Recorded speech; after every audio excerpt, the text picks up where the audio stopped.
Well, it's a couple of minutes after. I guess we could go ahead and get started. Let's go ahead and start with our partners from Leading Age. If Amanda or Janine would like to say something. Sure, I'll jump in and start. Just a couple of things. Hello to everyone, first of all. Good to see you all. So we have just a couple of reminders. We have at the end of this week, and I guess technically tomorrow, if anyone is interested in submitting a nomination for one of our 3 awards, I'll pop it into the chat. And this award winners will be given their awards at our annual meeting in Chicago in November. So I'll put that in there. And then also a reminder about planning and marking your calendars to join us in Chicago the beginning of November this year, a little later than usual. Hopefully Chicago won't be too cold for us. Registration will be opening in a few weeks, so keep your eyes peeled for that. I'll also put a link into the chat so you can take a look at the agenda and all the things that we have planned. Another opportunity through Leading Age National is our Leadership Academy. I don't know if any of you have considered joining it. It's a great opportunity for folks to join other providers from across the country in a variety of different settings and levels, etc. This year's academy just visited one of U.N.I.T.E's, and I forget exactly where it was. My apologies, but visited one of your fabulous locations earlier this year. So it's a group of about 60 folks who spend the year together, just honing their leadership skills, getting to know one another. It's a really incredible experience. So I'll put that in the chat as well. The deadline is in August, so I encourage you all to consider joining. I think those are just sort of the big things that are going on sort of at the national umbrella level. I'll turn it over to Janine, who can talk a little more specifically about nursing homes and what's going on in the policy world. Great. Thanks, Amanda. Good afternoon, everybody. Just a couple of reminders, knowing that, everything I know is coming from CMS. So you're taking Medicare and Medicaid dollars, and for some, it might not apply all over the board. But first, with the public health emergency ending in May, there was questions regarding the vaccine mandate for healthcare workers. And so although the public health emergency ended, that final rule was sitting at OMB. And finally, when it was released and published in the Federal Register, which was way after the public health emergency ended on May 11th, that particular final rule will be ending. And so although there's this lag time, what CMS has stated is that they have completely ended the vaccine rule for healthcare workers, but the final time is in 60 days, which would lead up until August. However, we have it pretty clear that the facilities need to make sure they have policies and procedures in place about vaccines, but the survey teams will not be looking at having new employees that come in having their vaccine records. So it seems to be a little confusing. But in the case of the fact that the vaccine mandate is lifted, there's just this time period where survey teams still have it on the books, but it is ended.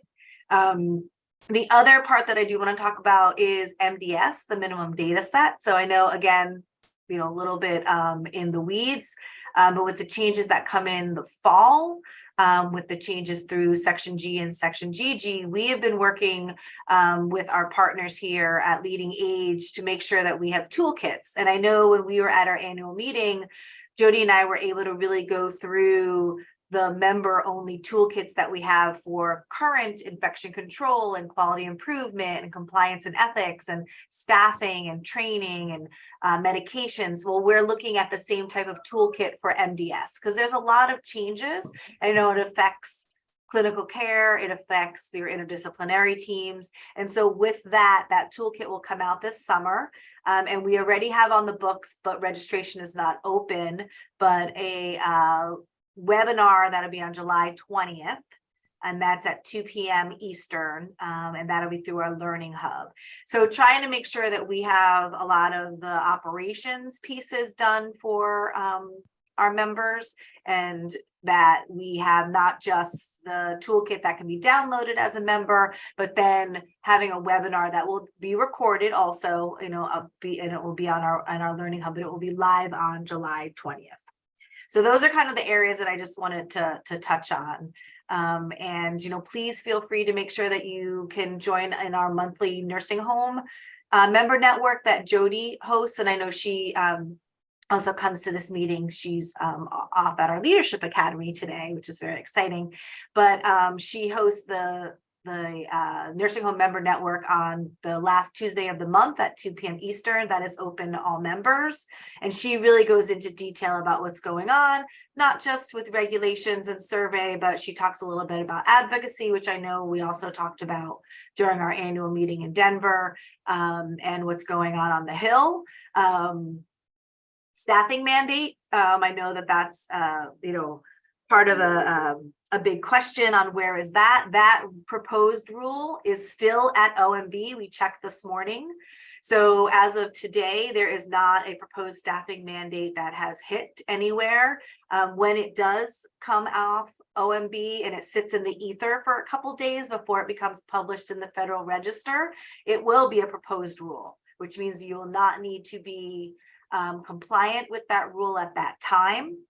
There'll be a 60-day, we think it'll be 60-day, it might be 90-day comment period, and that's where we will ramp up our advocacy. So please make sure that you pay attention to our need to know action alerts that come out, because whatever is in that mandate, and we're hoping that it is open. We hope that it's not just a flat, I say 4.1 and everyone looks at me crazy, but if it's 3.5 and who is it included? Does it have acuity? Does one size fits all? Are there waivers? Everything that we've been advocating for in the past year, we don't know what will be in that rule, but that comment period time gives us the opportunity to raise our voices collectively and individually in order to get some of it changed. If we don't like what is in that rule, knowing that first and foremost, where are the dollars? And where are the people going to come from? So I wanted to just also touch on that on the advocacy side. So look for that. Look for our action alerts. We assume the proposed rule will drop within the next week to 10 days. I don't have that's in my own crystal ball, but we'll see about that. But that's everything that I wanted to cover. So thanks for giving me the opportunity, and any questions, I'll drop my email in the chat. Feel free to reach out to me and or Jody. So thanks again. Thanks, Amanda. Thanks, Janine. Appreciate your input.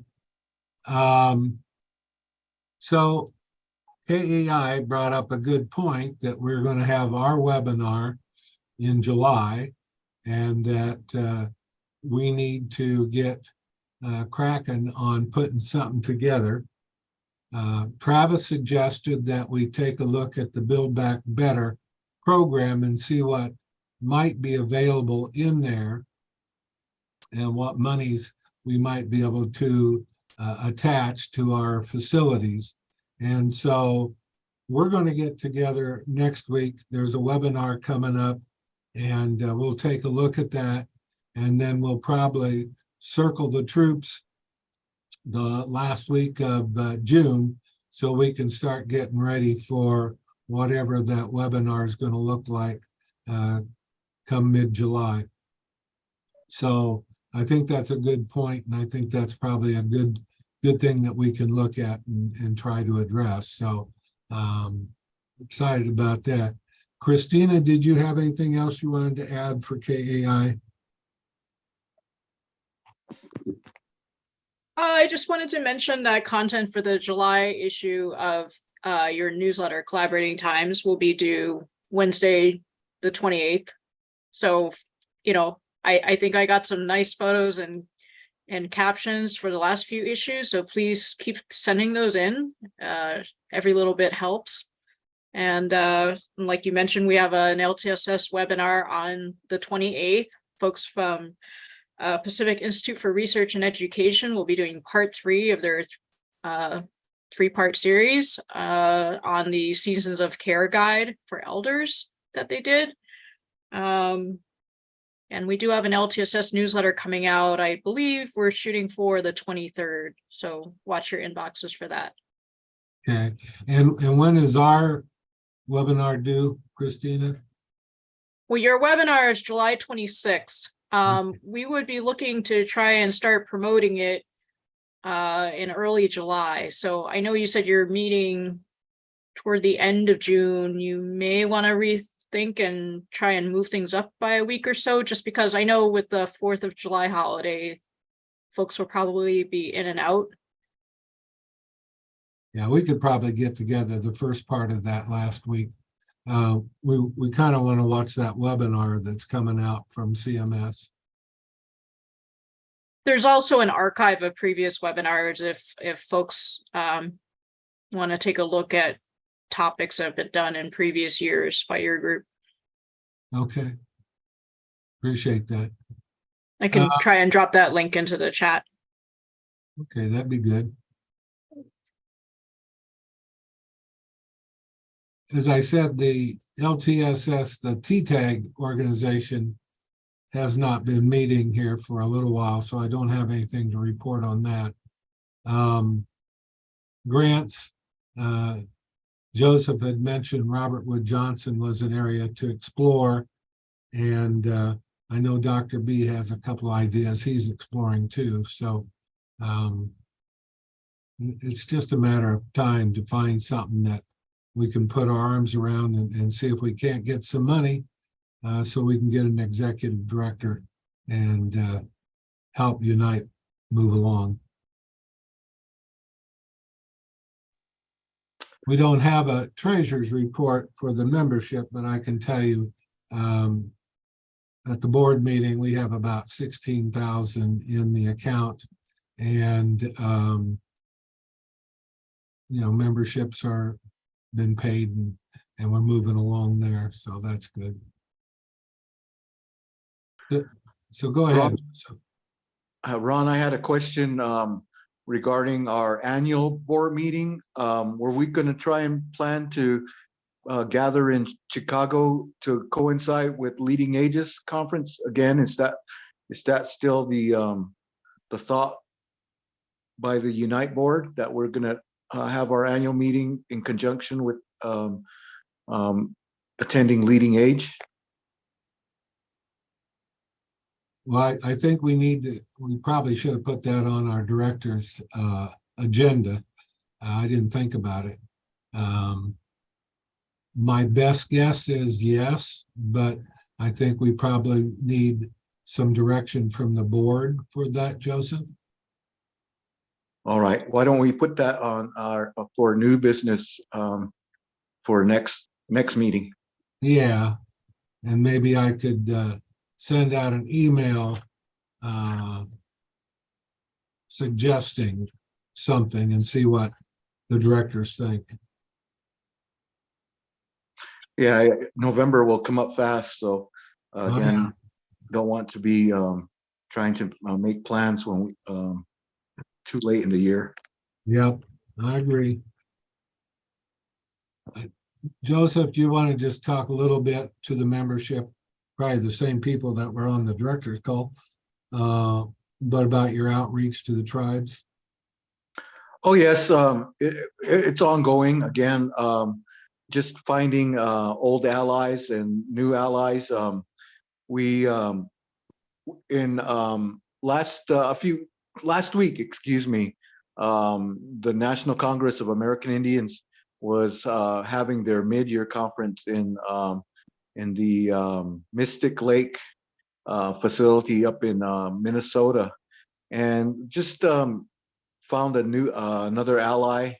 I'm not sure how much help he can give us, because again, it might be a conflict of interest for him, and that's Dr. Aaron Payment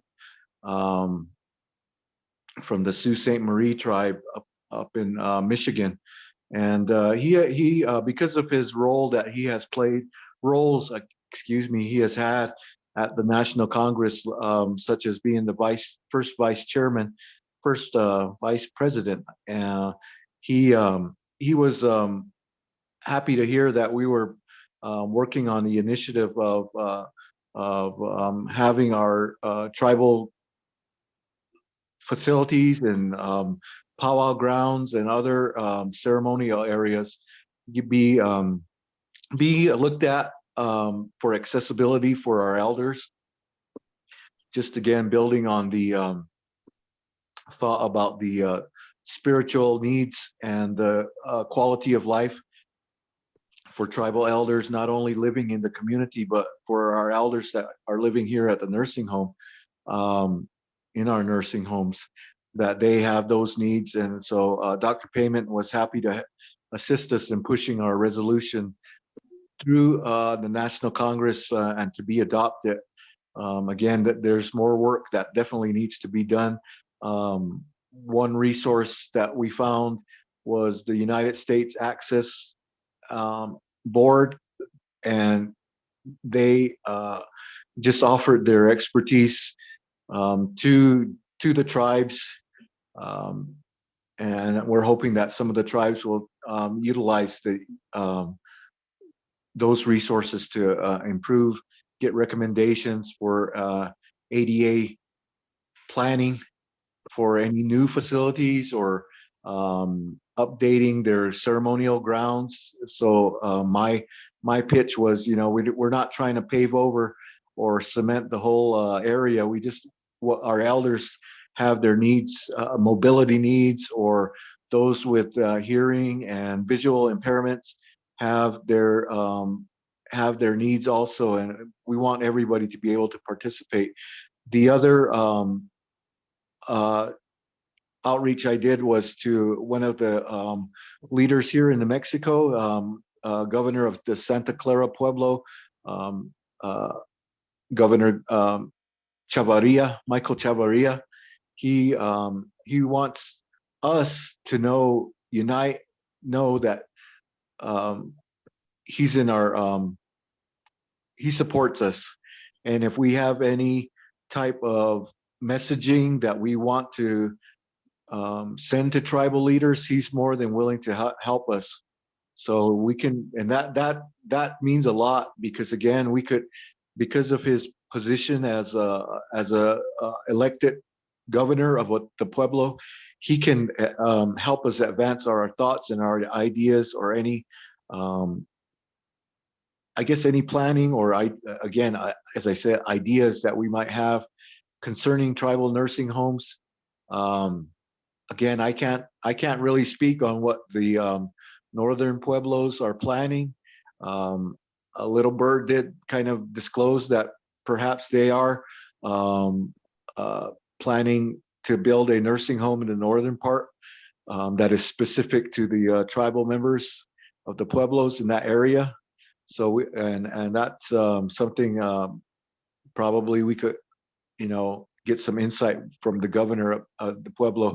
Also, the leader of the New Mexico All Pueblo Council of Governors is a longtime associate and former governor of the Tesuque Pueblo, Tesuque, Jarrett, and just he his name is Mark Mitchell.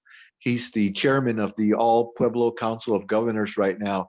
And again, just again, through my years of work, I've become acquainted with these gentlemen, and they know how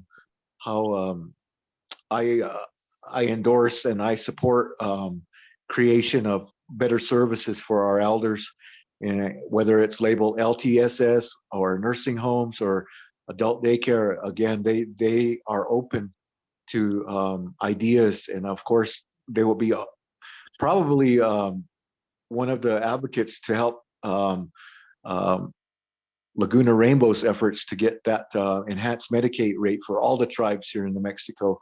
We wouldn't just have to rely on Laguna Pueblo leadership to be the ones pushing it. So again, as I stated earlier, I think any meetings that we can attend and represent Unite throughout our areas will be really good for the board members to give consideration to. Joseph, I'm going to have to turn it over to you now. I do have to leave. All right, Ron, thank you for your help so far. All right. Yep. Well, we haven't had any participation lately from the ombudsman, and that's where we're at so far on our agenda. But having the services of a qualified or a quality ombudsman is important to our facilities. Are the members throughout the country having good, reports and rapport with their local ombudsman? Travis, are you aware of the ombudsman that comes to Archie Hendricks? How about you, Dr. B? Do you have a good relationship with ombudsmen that come to visit your facilities? Yes, every one of them. So we've had good advocacy and good reports. So, and in all campuses.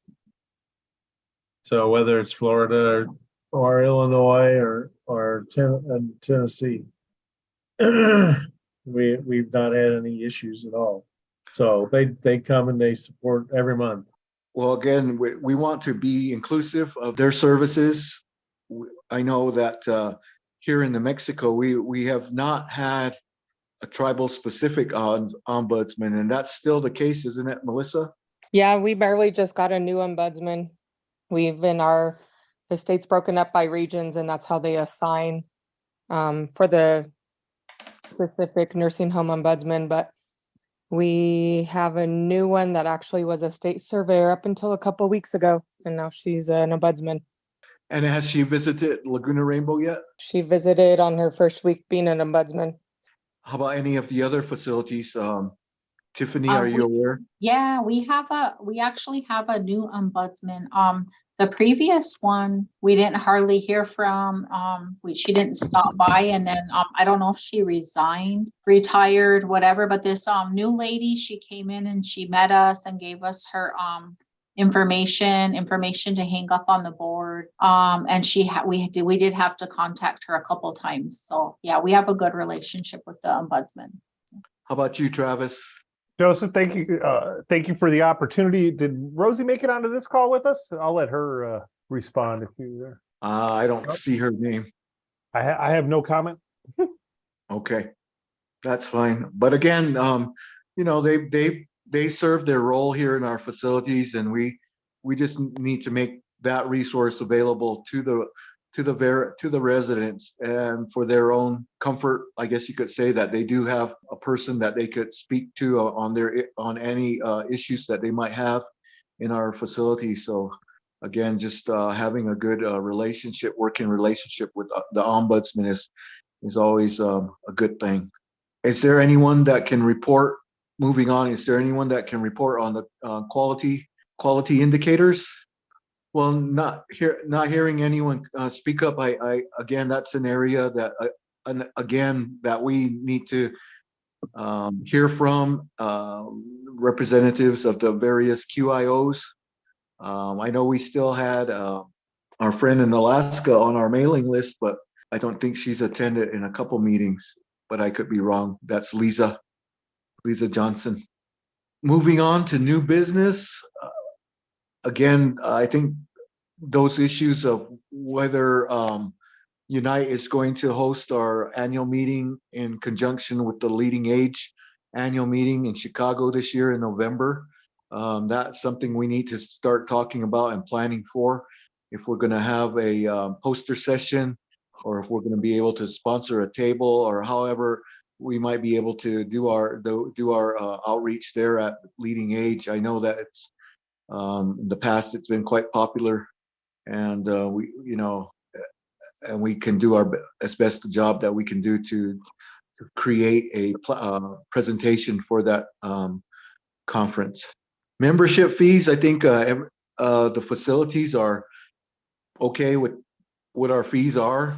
We haven't had, Ron hasn't reported any issues regarding that level or that dollar amount being asked of our facilities to stay part of U.N.I.T E. I know that that money that we have, it could be put to good use in promotion of U.N.I.T E, getting board members some stipends, some support dollars if there's a big meeting that they would like to attend.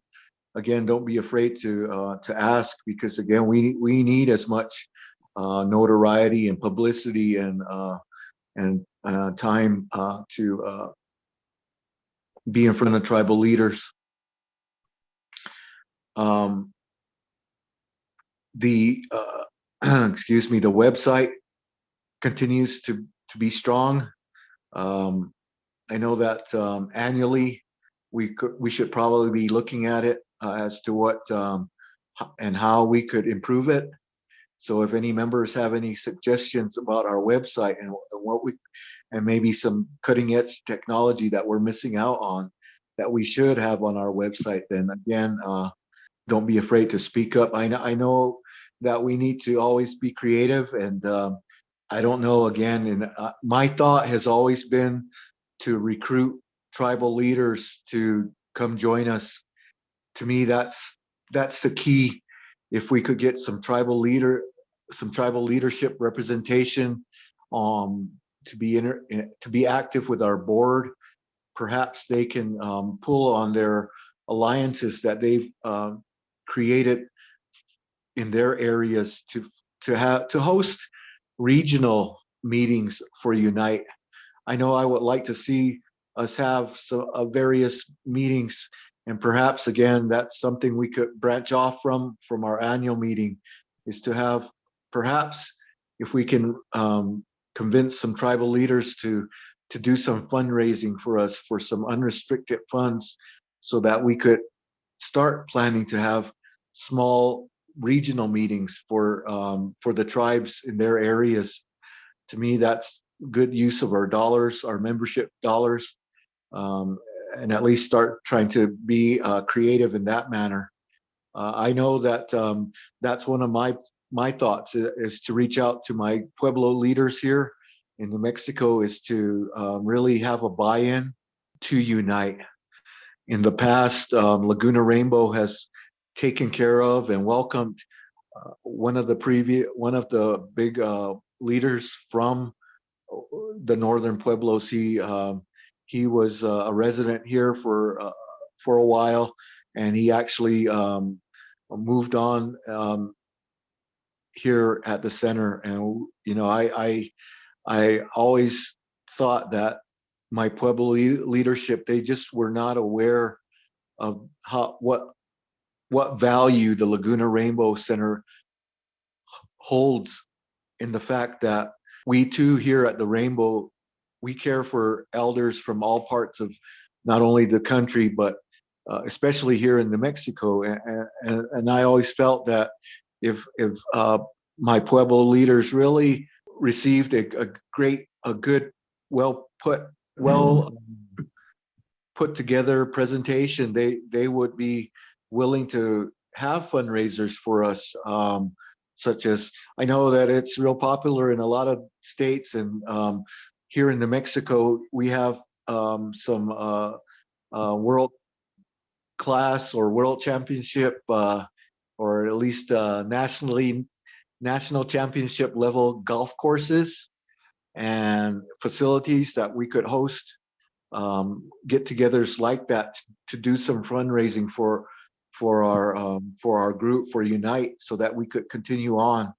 So that I would encourage our board members to really be thinking creatively that way.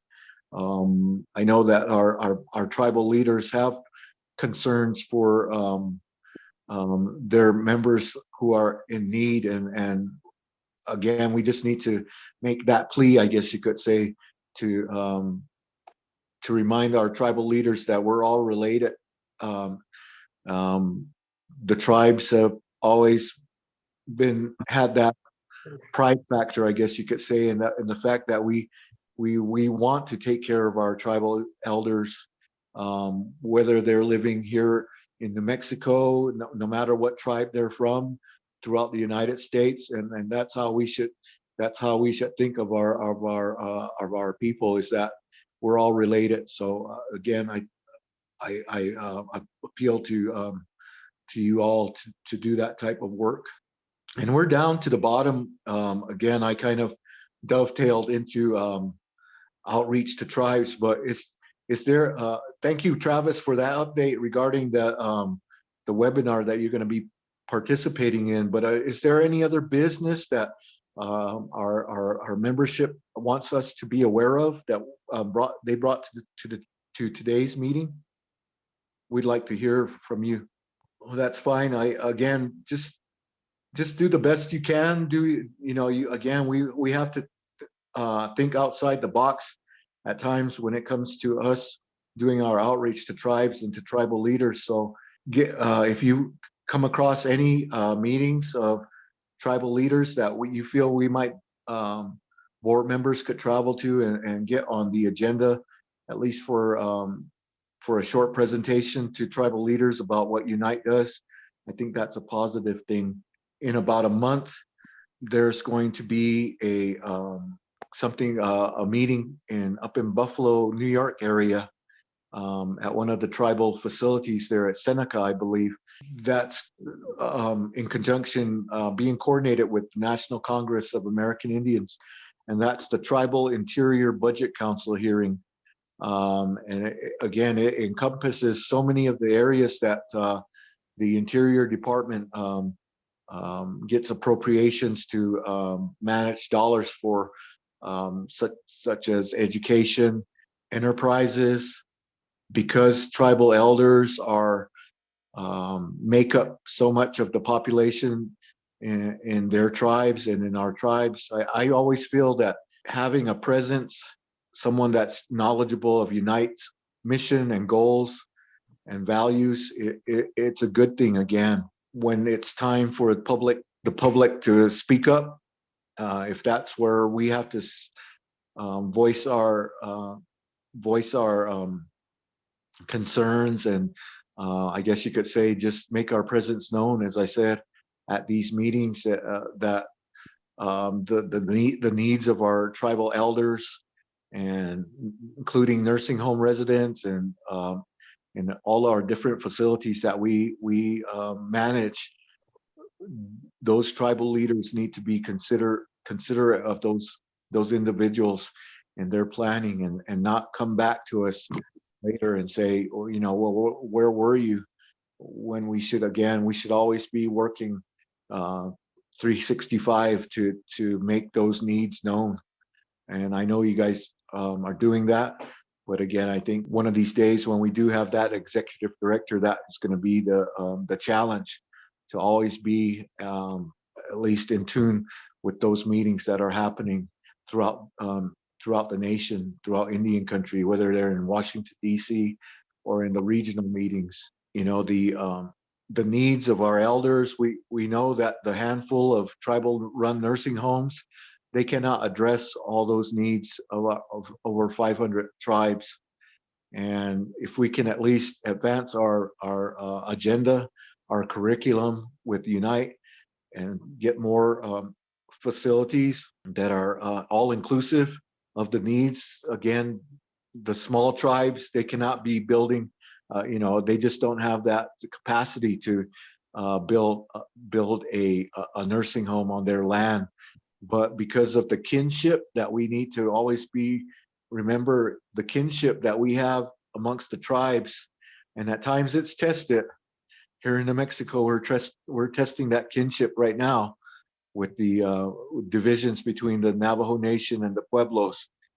We have to keep working at it to remember that we still need to stand together to remind the federal government and state governments that our people sacrificed so much, and they're still expecting us as their advocates to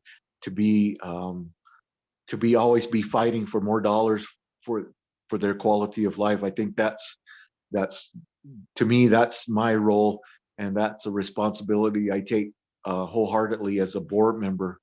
I know that in the various regions, tribes hold more sway and have a little bit more power. Other areas, they don't.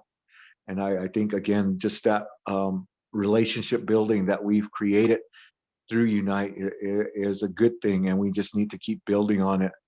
You know, the population centers are all in the eastern part of the United States. To be able to advocate for our tribes throughout the nation, it might take us board members to having to cross the Mississippi River to get that to get our voices heard at times. And if I'm talking about Washington D.C., or as Melissa was, I don't know if she was going to mention, the National Indian Council on Aging is having their annual conference in Asheville or Hickory, North Carolina. One of our former members, she's probably still a member, and that's Dr. Winchester.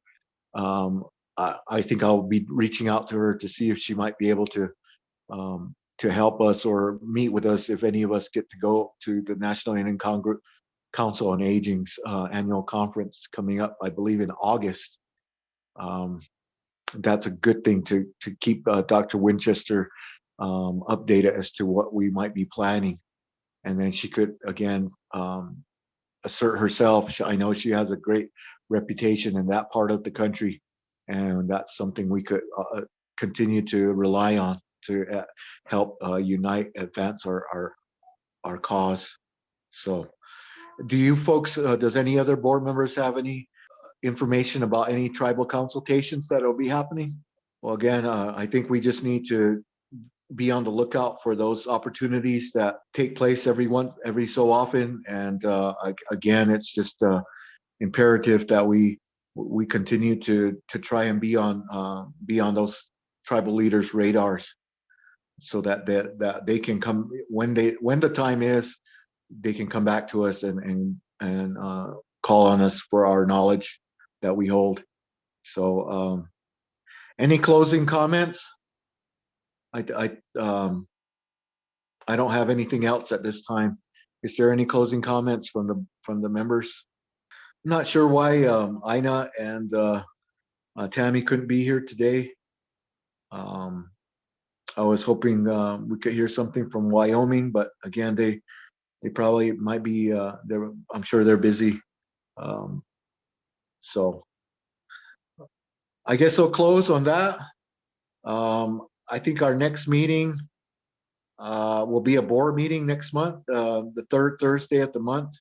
And in 3 months, next quarter, we'll be having another membership meeting. Is that right, Christina? Yep, KAI? that sounds right. Yeah. Next membership meeting would be September. Thank you. Well, again, I just want to wish everyone a good afternoon. Everyone be safe out there. Have a safe summer. It's just going to be coming up soon. Come to New Mexico. We'll be having our summer solstice celebrations at Zuni Pueblo, and you're more than welcome to join me there. I'm gonna try my best to go, but again, my aunt is in Zuni Pueblo, and if she's very welcoming. So if any of you are coming out my area, please come visit. So thank you, everyone. It's been good to be with you again, quarterly and monthly. So take care, everyone. Thank you, KAI. Have a safe vacation or recess there, Christina. Thanks for your help to KAI. Thanks, Leading Thanks, Age. Joseph. Yeah, Thank thanks, you. everyone. Thank you. Thank you, Jared. Bye-bye. Talk soon. Bye. Bye. Bye, everyone.